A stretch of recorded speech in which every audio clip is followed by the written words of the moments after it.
नमस्कार विद्यार्थी मित्रांनो, मी प्राध्यापक डॉक्टर साळवे प्रकाश, सहयोगी प्राध्यापक भूगोल विभाग, रयत शिक्षण संस्थेचे महाराजा जिवाजीराव शिंदे महाविद्यालय श्रीगोंदा, जिल्हा अहमदनगर, सावित्रीबाई फुले पुणे युनिव्हर्सिटी पुणे अंतर्गत या ठिकाणी आपण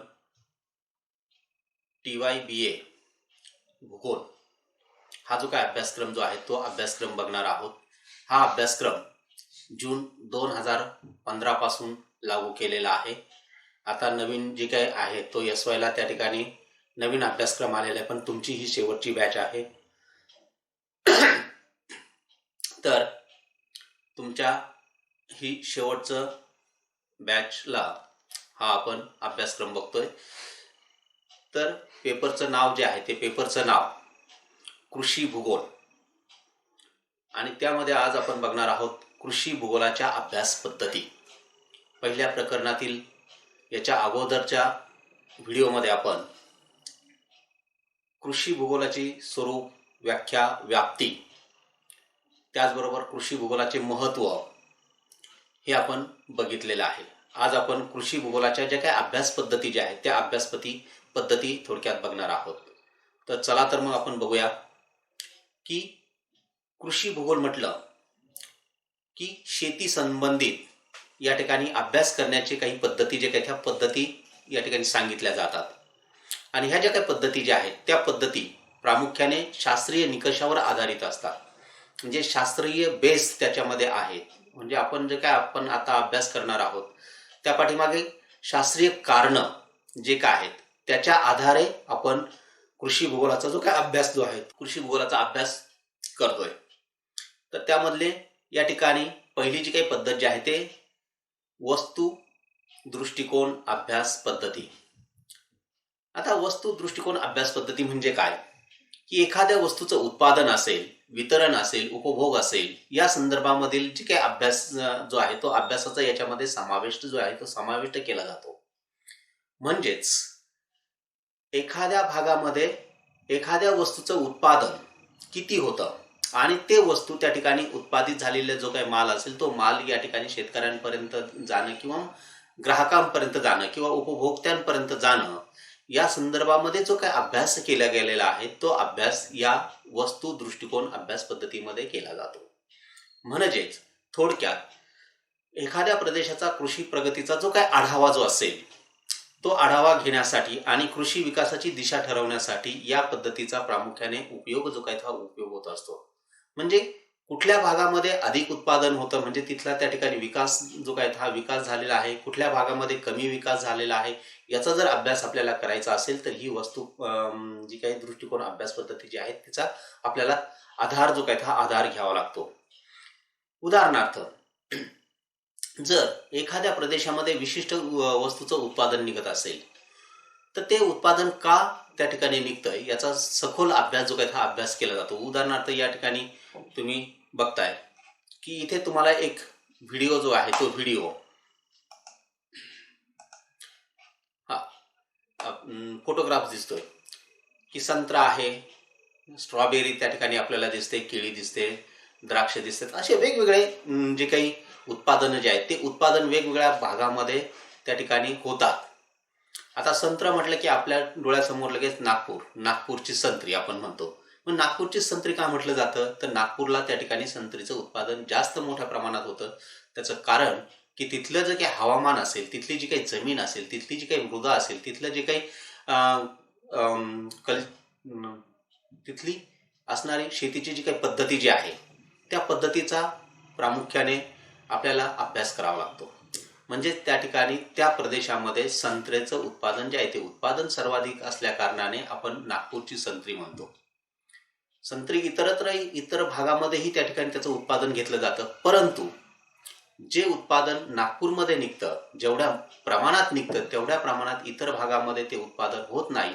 आणि म्हणून या ठिकाणी त्या भागामध्ये असं काय वेगळेपण आहे याचा अभ्यास आपणाला याच्यामध्ये केला जातो। किंवा स्ट्रॉबेरी जी असेल तर महाबळेश्वरला या ठिकाणी स्ट्रॉबेरीचं उत्पादन जे काही उत्पादन जे काही घेतलं जातं, मग त्या स्ट्रॉबेरीला लागणारं जे काही हवामान असेल, त्याला लागणारी जी काही मृदा असेल, त्याबरोबर त्या ठिकाणी असणारं जे काही पर्जन्य जे काय असेल, या पर्जन्याचा भौगोलिक अभ्यास प्रामुख्याने केला जातो. आणि अशा प्रकारचं हवामान दुसरीकडे कुठे आहे याचाही त्या ठिकाणी अभ्यास केला जातो. तिथे त्या ठिकाणी तशा प्रकारची लागवड केल्यानंतर त्या पिकाचं उत्पादन घेता येईल का, हे या प्रामुख्याने याच्यामध्ये केलं जातं. आणि तो प्रयोग जो काय, हा प्रयोग आता सर्वत्र सक्सेस होत आहेत. म्हणजे जरी जम्मू काश्मीरमध्ये त्या ठिकाणी सफरचंद जे काय, त्या सफरचंदाचं उत्पादन घेतलं जात असलं तरी अलीकडे या ठिकाणी ग्रीन हाऊस जे काय असेल, जे ग्रीन हाऊसच्या माध्यमातून आपण त्याचं उत्पादन जे काही ते उत्पादन या ठिकाणी घेऊ शकतो. त्या भागामध्ये थोड्याशा मर्यादा जे काय ते मर्यादा आहे. तसंच जळगावची केळी आपण या ठिकाणी म्हणतो की जळगावमध्ये केळीचं उत्पादन जे काही ते केळीचं उत्पादन सर्वाधिक आहे. परंतु आज हे जे काही उत्पादन जे आहे ते उत्पादन बऱ्याचशा भागामध्ये आपल्याला त्या ठिकाणी दिसतं. द्राक्षाचं उत्पादन सुद्धा नाशिक जिल्ह्यामध्ये सर्वाधिक मोठ्या प्रमाणात होत असल्या कारणाने तिथली जी काही जमीन जी आहे ती जमीन, तिथलं हवामान हे त्या पिकाला अनुकूल असल्या कारणाने आज तशा प्रकारचं हवामान इतरत्र कुठे आहे त्या ठिकाणी त्या द्राक्षाचं उत्पादन जे काही ते द्राक्षाचं उत्पादन घेतलं जाऊ लागलेलं आहे. म्हणजेच या ठिकाणी वस्तू दृष्टिकोन जो काय, हा दृष्टिकोन त्या ठिकाणी डोळ्यासमोर ठेवून काही अभ्यास जो काय, हा अभ्यास केला गेलेला आपल्याला पाहायला मिळतो. आणि त्याच्यामध्ये हळूहळू आपणाला यश जे काय हे यश प्राप्त झालेलं आहे. आणि यावर आधारित काही जे काही छोटे मोठे उद्योगधंदे जे काही हे उद्योगधंदे त्या ठिकाणी सुरू होत आहेत किंवा सुरू झालेले आपल्याला पाहायला मिळतात. एखाद्या ठिकाणी खनिज संपत्ती विपुल प्रमाणात असेल तर त्या ठिकाणी त्या खनिज संपत्तीवर आधारित जे काही उद्योगधंदे जे काही ते उद्योगधंदे त्या ठिकाणी सुरू केले जातात. आणि ही परिस्थिती की घटक त्या प्रदेशामध्ये उपलब्ध असलेले आपल्याला दिसून येतात. तो उद्योग सुरू होईल जर तशी परिस्थिती त्या प्रदेशात नसेल तर आपणाला त्या ठिकाणी ती साधन संपत्ती दुसऱ्या प्रदेशामध्ये जी काही ती निर्यात करणं योग्य ठरत असतं. म्हणजे एखाद्या भागामध्ये ती साधन संपत्ती नसेल तर आपल्याला ज्या भागामध्ये ती साधन संपत्ती उपलब्ध आहे त्या भागातून ज्या भागामध्ये ती नाही त्या भागामध्ये त्या ठिकाणी निर्यात करावी लागते.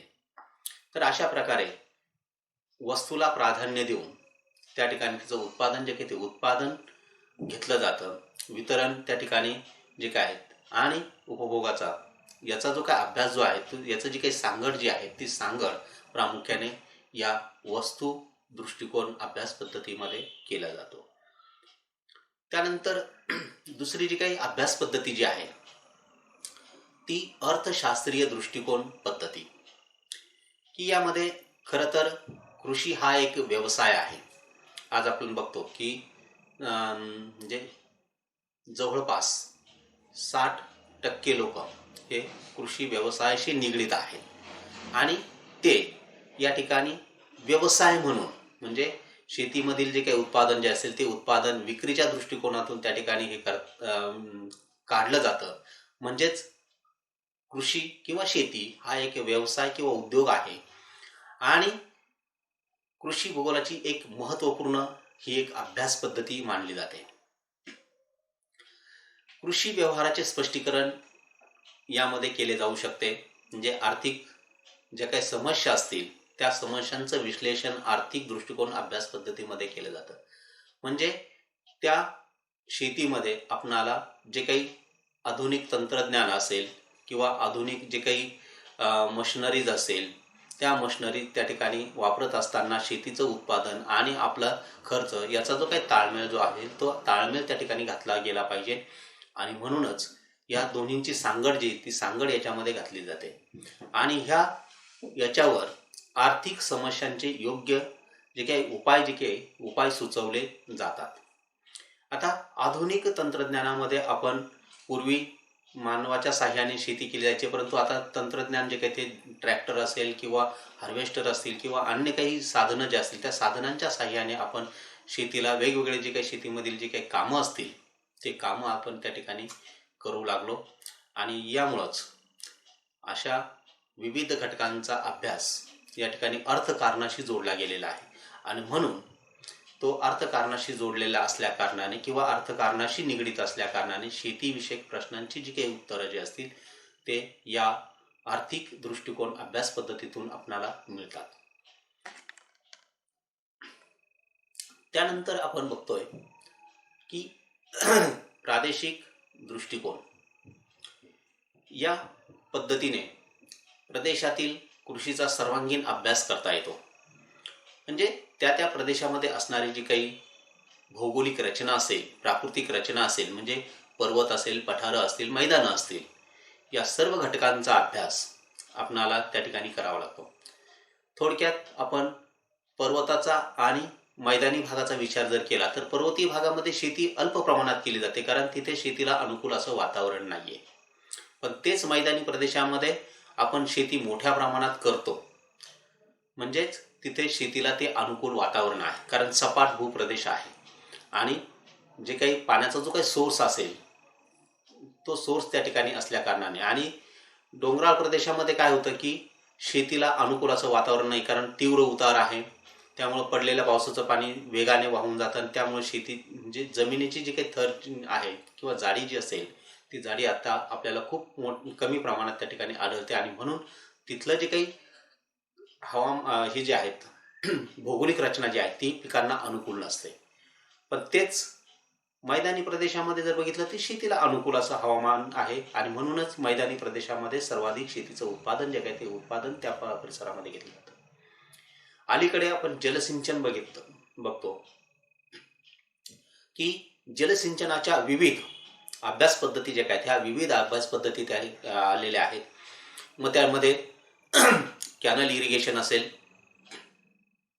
त्यानंतर ड्रीप इरिगेशन म्हणजे ठिबक सिंचन असेल, स्प्रिंकलर असेल किंवा इतर काही जे काही पाणी देण्याच्या जे काही पद्धती ज्या आहेत त्या पाणी देण्याच्या पद्धतीमध्ये मोठ्या प्रमाणात विकास जो काय हा विकास झालेला आपल्याला पाहायला मिळतो. आणि हा झाल्यामुळं शेतीमध्ये एक डेव्हलपमेंट ज्याला म्हणतो की विकास जो काय हा विकास झपाट्याने झालेला आपल्याला दिसतो. की जेव्हा पाण्याची आवश्यकता असेल त्यावेळेला त्या ठिकाणी त्या पिकांना पाणी देण्याची जी काही हे जे आहे जलसिंचनासारखी सुविधा जी आहे त्या जलसिंचनातून ज्या वेळेला शेतीला पाण्याची आवश्यकता आहे त्या वेळेला पाणी जे काही ते पाणी दिलं जातं आणि त्यातून पीक जे काय ते पीक जास्तीत जास्त मोठ्या प्रमाणात उत्पादन घेण्याचा प्रयत्न केला जातो. तसेच स्थान वेगवेगळ्या स्थानानुसार देखील शेतीमध्ये बदल जे काही बदल झालेले आहे. कोकण किनारपट्टीमध्ये घेतली जाणारी शेती असेल, मध्य महाराष्ट्रात घेतली जाणारी शेती असेल किंवा पूर्व महाराष्ट्रात घेतली जाणारी जी काही शेती असेल ती शेती. म्हणजे आपण देशाचा विचार केला गेला तर जम्मू काश्मीर पासून ते कन्याकुमारी पर्यंत या ठिकाणी शेतीमध्ये वेगवेगळ्या प्रकारचे जे काही पिकं जे काही ते पिकं घेतले जातात. आता हे का त्याच्यामध्ये वेगवेगळे पिकं जे काही ते का घेतले जातात तर ते स्थानानुसार त्या ठिकाणी त्या जमिनीमधील फरक होतो किंवा पीक रचनेमधील त्या ठिकाणी फरक जो काय हा फरक आपल्याला जाणवतो, म्हणून त्याचाही विचार त्या ठिकाणी घेतला जातो. वितरण आणि पिकाचे उत्पादन याचाही अभ्यास या ठिकाणी केला जातो की काही भागामध्ये काही ठराविक पिकाचं उत्पादन जे काही ते उत्पादन अधिक होतं आणि त्याचं वितरण जे काही ते वितरण मार्केटिंग जे काही आहे ते मार्केटिंग सुद्धा आपण याचा समावेश याच्यामध्ये केला जातो. म्हणून प्रादेशिक अभ्यास दृष्टिकोन जो काय हा अभ्यास दृष्टिकोन या ठिकाणी अतिशय महत्वाचा आहे. आता प्राकृतिक पर्यावरणावर असणारे जे काही प्राबल्य असेल ते एखाद्या नवीन पीक घेत असताना येऊ शकेल काय, हा एक प्रश्न जे काही हा प्रश्न त्या ठिकाणी पडतो. तर याची जी काही शक्यता जी काय ही शक्यता पडताळून पाहण्यासाठी आपणाला विविध बाबींचा प्रादेशिक दृष्टिकोनातून अभ्यास जो काय हा अभ्यास करावा लागतो. म्हणजे यामध्ये काही युरोप खंडाचं एक उदाहरण घेतलेलं आहे की युरोप खंडातील जे काही आणि संयुक्त संस्थान जे काही हे प्रादेशिक दृष्टिकोन अभ्यास पद्धतीमध्ये कृषीचा मोठ्या प्रमाणात त्या ठिकाणी समावेश केला गेलेला आहे. म्हणजेच थोडक्यात विकासासाठी एकूण कृषी साधन संपत्तीचा वापर कसा करता येईल याबाबत भूगोल तज्ज्ञांमध्ये विचार मंथन आजही सुरू आहे आणि चालू राहणार आहे. तर भारतातील प्रादेशिक दृष्टिकोन पद्धतीचे अत्यंत अनुकूल आहे. म्हणजे अन्नधान्य उत्पादन वाढीसाठी भारतातील आर्थिक समस्या सोडवण्यासाठी ही जी काही पद्धत जी आहे ती पद्धत अनुकूल आहे. म्हणजे कोणत्या भागामध्ये उत्पादनाचं कमतरता आहे त्या भागामध्ये त्या ठिकाणी जी काही अत्यावश्यक गरज जी काय ती गरज भागवण्याच्या दृष्टिकोनातून आपल्याला नियोजन करावं लागतं. जे प्रादेशिक जे काही नियोजन जे आहे, काही भागामध्ये अधिक उत्पादन होतं, काही भागामध्ये कमी होतं आणि मग ज्या भागामध्ये अधिक उत्पादन झालेलं आहे त्या भागातून ते ज्या परिसरामध्ये कमी उत्पादन झालेलं आहे तिथे त्या ठिकाणी ते माल जो काही हा माल पोहोचवला जातो किंवा तिथं तो ग्राहकांपर्यंत नेऊन दिला जातो. आणि यामुळेच प्रादेशिक दृष्टिकोनातून केलेला अभ्यास जो काही हा अतिशय महत्त्वाचा मानला जातो. त्यानंतर क्रमबद्ध किंवा ज्याला आपण सिस्टमॅटिक अप्रोच जे काही ते अप्रोच म्हणतो, म्हणजे सूत्रबद्ध. एक मुद्दा झाल्यानंतर दुसरा मुद्दा त्या ठिकाणी, म्हणजे एकाखाली एक अशा पद्धतीने एक शृंखला जी आहे ती शृंखला पद्धतीने आपण त्याचा अभ्यास जो काही हा अभ्यास करतो त्याला क्रमबद्ध म्हणजे सिस्टमॅटिक. असं नाही की हे घेतलं की मध्ये काही सोडलं आणि लगेच आपण दुसरं हे केलं. तर आपण काय करतो, एक मुद्दा मांडला की त्याला लागून कशा पद्धतीने एक स्टेप बाय स्टेप म्हणजे पायऱ्या पायऱ्याने आपण त्याचा हे जे काय अभ्यास जो काही हा अभ्यास करतो. उदाहरण झालं घ्यायचं जर म्हटलं तर प्रादेशिक कृषी भूगोल अभ्यासायचा आहे, तर त्या प्रदेशामधील शेतीविषयक जी काही माहिती असेल ती माहिती आपल्याला सर्वात प्रथम गोळा करावी लागते. म्हणजे इथलं जी काही जमिनीची रचना कशा स्वरूपाची आहे, तिथलं हवामान कशा स्वरूपाचं आहे, कुठल्या पिकाला ते अनुकूल आहे, याची माहिती आपल्याला त्या ठिकाणी गोळा करावी लागते. आणि ही माहिती जी असेल त्या माहितीच्या आधारे शेतीतील वितरण अभ्यासून वितरण शेतीचे जे काही परस्परांशी असणारे जे काही संबंध जो आहे तो संबंध त्या ठिकाणी अभ्यासणं किंवा तपासणं गरजेचं आहे.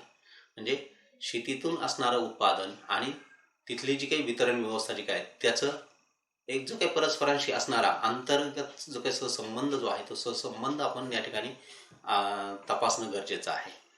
त्यानंतर वितरणामधून आपणाला आवश्यक असलेली माहिती जी असतील माहिती निवडणं. सर्वच माहिती आपल्याला त्या ठिकाणी आवश्यक नाही, पण त्याच्यातून आपल्याला एखाद्या ठराविक घटकाची माहिती जी आहे ती माहिती त्या ठिकाणी गोळा करायची आहे. तर ती माहिती त्याच्यातून आपल्याला काढायची आहे. उदाहरणार्थ खूप सारं पर्जन्य पडलेलं आहे, परंतु पर्जन्याचा आपल्याला ठराविक डेटा अभ्यासायचा असेल तर सर्व वर्षांचा अभ्यास करण्यापेक्षा काही ठराविक वर्षांचा आपण हे जर केला तर त्याच्यातले जी काही माहिती जी आहे ती माहिती डिटेलमध्ये म्हणजे सखोल आपल्याला त्या ठिकाणी अभ्यासता येते. तर हे आपल्याला करणं गरजेचं आहे. आणि त्या माहितीचं पृथक्करण विश्लेषण आपल्याला त्या ठिकाणी करणं गरजेचं आहे. आणि जे काही विश्लेषण आपण करणार आहोत त्या विश्लेषणाच्या आधारे आपणाला त्याचे जे काही नकाशे असतील किंवा काही चार्ट असतील किंवा काही तक्ते असतील ते तक्ते त्या ठिकाणी आपल्याला बनवावं लागतात.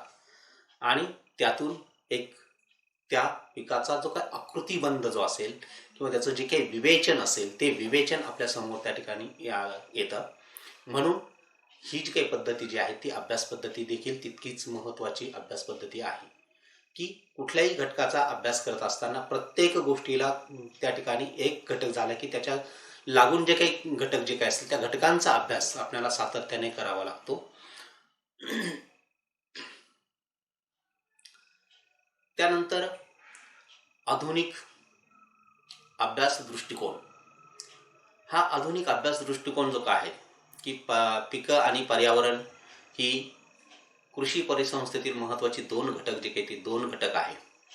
म्हणजेच पिकं आणि पर्यावरण बऱ्याच वेळेला आपण हे करतो की विविध पर्यावरणामध्ये विविध प्रकारचे जे काही पिकं जे काही ते पिकं घेतली जातात.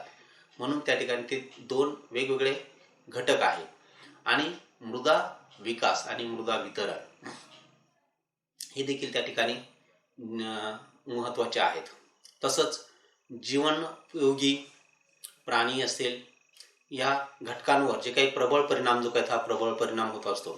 तर यामध्ये आर्द्रता असेल उष्णता असेल या दोन घटकांचा पिकांना वाढीसाठी उपयुक्त ठरतात किंवा पिकांच्या वाढीसाठी ते आवश्यक असतात. म्हणजे जर आर्द्रता जास्त असेल तर पीक वाढीला त्या ठिकाणी चांगली म्हणजे मोठ्या प्रमाणात पिकाची वाढ जी काही ती वाढ चांगली होत असते. पण आर्द्रता जर कमी जर असेल तर त्या ठिकाणी पिकं करपायला सुरुवात होते किंवा पिकं जळतात आणि पिकाची वाढ खुंटते. म्हणून आर्द्रता देखील महत्त्वाची आहे. उष्णता देखील जर जास्त असेल तर त्या ठिकाणी प्रत्येक पिकाला ठराविक काळानंतर वेगवेगळ्या हवामानाची आवश्यकता असते. उदाहरणार्थ गव्हाचं उत्पादन आहे तर गव्हाच्या उत्पादनाच्या वाढीच्या वेळेला या ठिकाणी थंड हवामान आवश्यक आहे. म्हणजे आपण बघतो की नोव्हेंबर डिसेंबरमध्ये अतिशय थंड हवामान असतं. त्या काळामध्ये गव्हाची पेरणी केली जाते. पण मार्चच्या दरम्यान टेम्परेचर अधिक असतं की ज्या वेळेला गहू तयार होतो आणि त्यावेळेला त्या ठिकाणी उष्णतेची आवश्यकता असते. म्हणजे ठराविक काळात ठराविक उष्णता पिकांसाठी आवश्यकता असते. तर हे तितकंच महत्त्वाचं आहे.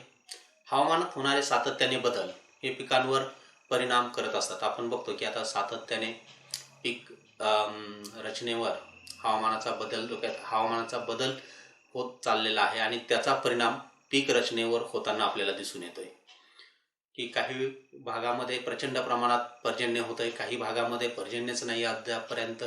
अशी ही परिस्थिती त्या ठिकाणी निर्माण होते आणि मग त्यानुसार त्या ठिकाणी आपणाला पिकांचे जे काही नियोजन जे आहे ते नियोजन करावं लागतं. हेही तितकंच त्याच्यामध्ये आपल्याला आधुनिक दृष्टिकोनामध्ये सांगता येईल.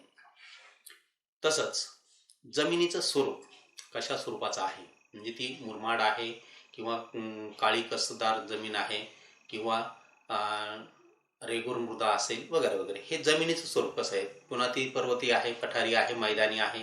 हे नैसर्गिक वनस्पती की त्या ठिकाणी ज्या काही वनस्पती असेल त्या कशा स्वरूपाच्या आहेत. त्यानंतर त्याच्यावरचं वनाच्छादन जे काही जमिनीवरचं वनाच्छादन यामुळे देखील हवामानावर परिणाम घडून जे काही घडून येतो.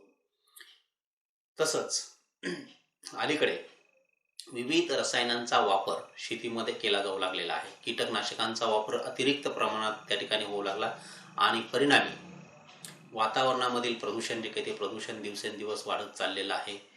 हे प्रदूषण जर त्या ठिकाणी आपल्याला कमी करायचं असेल तर आपल्याला हे आधुनिक दृष्टिकोनाचा सखोल अभ्यास करणं गरजेचं आहे. कारण जमिनीची जी काही गुणवत्ता असेल ती जमिनीची गुणवत्ता नष्ट होऊन जमीन या ठिकाणी नापीक बनत चाललेली आहे. कारण आपण प्रमाणापेक्षा जेवढी आवश्यक गरज आहे रासायनिक खताची त्याच्यापेक्षाही अधिक प्रमाणात रासायनिक खतांचा वापर करू लागलो. कालांतराने त्या ठिकाणी खतांचं जे काही प्रमाण जे असेल ते प्रमाण त्या ठिकाणी शेतीमध्ये वाढत गेलं आणि ती जमीन त्या ठिकाणी कालांतराने सलाईन म्हणजे क्षारयुक्त होत गेली आणि क्षारयुक्त झाल्यामुळं ती हळूहळू तिचं उत्पादन क्षमता जी आहे ती उत्पादन क्षमता कमी होत गेली. म्हणजे त्याची उत्पादकता जी असेल ती हळूहळू कमी होत चाललेली आहे आणि हे आपणाला याच्या माध्यमातून अभ्यासणं गरजेचं आहे. तसंच पर्यावरणीय दृष्टिकोनाचा जर काही अभ्यास पद्धती ज्या आहेत यामध्ये म्हणजे पर्यावरणाचा आणि पिकांचा अतिशय घनिष्ठ संबंध आहे. म्हणजे त्याचा अभ्यास याच्यामध्ये केला गेलेला आहे. मुळात कृषीची जी काही गुणवत्ता जी आहे ती गुणवत्ता ढासळू नये म्हणून अगोदर प्रतिबंधात्मक उपाययोजना ज्या असतील त्या उपाययोजना कराव्या लागतात आणि त्या पद्धतीने त्या सुचवल्या जातात. तरीही मानवी कारणामुळे जर एखाद्या जमीन म्हणजे क्षेत्र जे असेल किंवा मृदा जी असेल ती मृदा बिघडली असेल तर तिचं नैसर्गिक अवस्थेमध्ये आणण्यासाठी काही उपाय जे काही ते उपाय सुद्धा सुचवले जातात. त्या पद्धतीद्वारे या ठिकाणी थोडक्यात मानव आणि पर्यावरण यांचा अभ्यास जो काय हा अभ्यास या कृषी क्षेत्रामध्ये किंवा शेतीच्या क्षेत्रामध्ये किंवा कृषी परिसंस्थेमध्ये या ठिकाणी केला जातो किंवा त्याचे परिणाम याच्यामध्ये लक्षात घेतले जातात आणि म्हणून आपणाला आधुनिक अभ्यास पद्धती जे काय असेल आधुनिक दृष्टिकोनातून केलेला अभ्यास जो असेल तो अभ्यास देखील तितकाच महत्त्वाचा ठरतो. तर अशा पद्धतीने आज आपण या ठिकाणी कृषी भूगोलाच्या विविध अभ्यास पद्धती ज्या काय ह्या विविध अभ्यास पद्धती बघितलेल्या आहेत. तर इथे याच्या पुढचा जो काही भाग असेल तो आपण नंतरच्या तासाला बघूया. ओके, धन्यवाद.